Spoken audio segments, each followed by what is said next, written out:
James, I know you mentioned the level of excitement and the expectations that you had for this building and playoff game one for Intuit Dome. Just what can you say after having played in it? It's a good start. It's a good game one. From the fan game one into it. Yeah, from the fan aspect though, just what was the energy? It was cracking. It was loud. It was just how we expected it to be. You know what I mean? I think that's one of the reasons why we jumped out to a huge lead. You know what I mean? They got behind us and we just rode that wave. I feel like you kind of made it a point of emphasis to be aggressive early. Was that something you were thinking about coming into this game that you felt this team needed? That's always. You know, me being aggressive is not just scoring. It's, you know, facilitating. It's doing other things. So, you know, I got some shots to fall early, and that kind of just, you know, got the guys rallied up, and everybody made shots. You know, we had opportunities, especially in the first two games, and shots that we didn't make. You know, which this league is a make or miss league. You know what I mean? So we knew other guys, you know, that hadn't, you know, made shots in the first two games were gonna make shots, and you know, they did that tonight.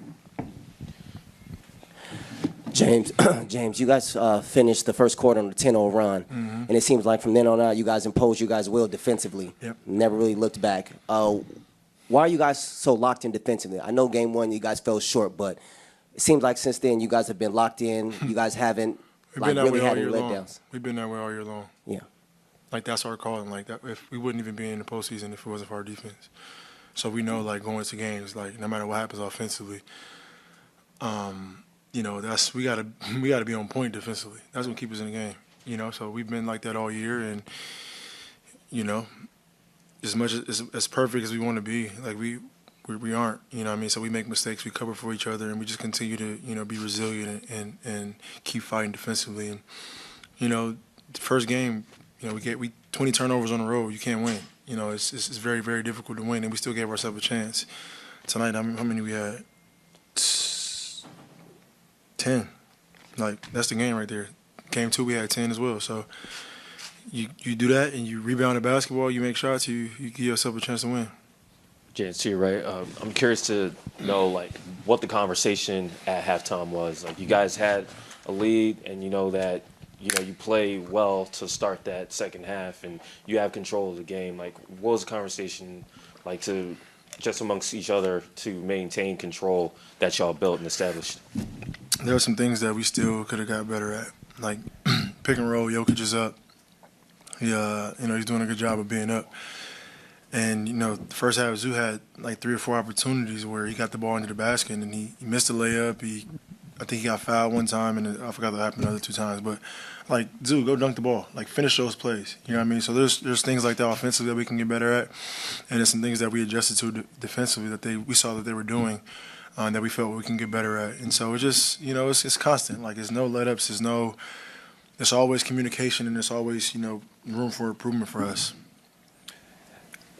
What's good, and also great game for you today, man. Sure. Also, I want to say, you being the vet, the OG of the team, what are you telling your teammates after that victory that y'all just had? Like, hey, it's just one game, but let's try to continue this throughout the rest of the season, or the rest of the series. We got to start preparing for Game 4 now. You know what I mean? Like, we know what we're dealing with. You know what I mean? Like, Jokic is something special. And those guys, you know, him, AG, and Jamal, and Michael, they've been together for so many years. They won a championship together. So they've been down in the series before. Like, for us, it's just, you know, we can't get too out. We're not celebrating like we do what we're supposed to do. You know what I mean? So I've been in the playoffs for 16 years. And for us, it's just, you know, preparing ourselves now for Game 4. And the earlier we can get a jump on that, the better off we'll be. But it's gonna be even tougher for Game 4. You know, we got to mentally prepare and know that. So tomorrow, film, we'll go over some things, walk over some things, and we'll be ready to go for Saturday. James, the T-Lou JVG coaching pairing, for those that haven't been able to be in a practice or a huddle, Elite. What makes them so effective? Yeah. It's like the perfect relationship. I don't know. They know what the hell they doing. You know what I mean? Seriously, like they're always on the same page. Like, they don't overstep each other's toes. They, you know, tell us what we need to do on both ends of the ball, and, you know, we go out there and do it. But it's just like, you know what I mean? They yin yang. Literally yin yang twins.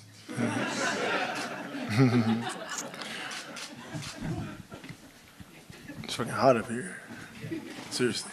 James, you guys have been priding yourselves on your defense, and it feels like your defense wouldn't be as good as it would be without the camaraderie and chemistry you guys have. Like, we've seen the team photos you guys post and everything.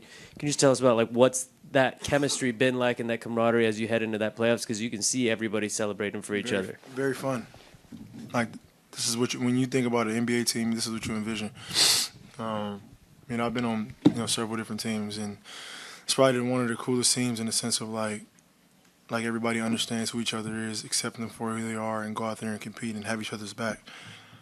Knowing like who's the guys, this is what you're great at, this is what you're great at, this is what your weakness is, but we can cover up for that. Like, we all know, and that's what makes this team so special. So, we got a big game for us, and this is our first time going through this postseason. And as long as we continue to communicate and have each other's back, good things are bound to happen for us. James, back here. You had mentioned like this is one of the coolest teams you ever been on. Yep. Can you talk about just what it means to you to play with a bunch of selfless guys? Yeah. Guys who just want to play defense and want to win and have the chemistry and sacrifice. That's a part of it. Like, guys probably feel like they need to be shooting the basketball more, or getting more touches, or running more plays, for whatever you want to call it. Like, these guys know that the ball's going to get to them eventually. However that looks. And T-Lou and our coaching staff do an unbelievable job of, like, mixing it in. For me, my job is easy. I can score, but I'm the facilitator as well. So I can understand when guys are getting shots, when guys are going, and when it's time for me to exert myself. And that's the cool part about it. I'm like running the show, but understanding like, hey, Zoo might have it going tonight, or Norm, or Y might have it going.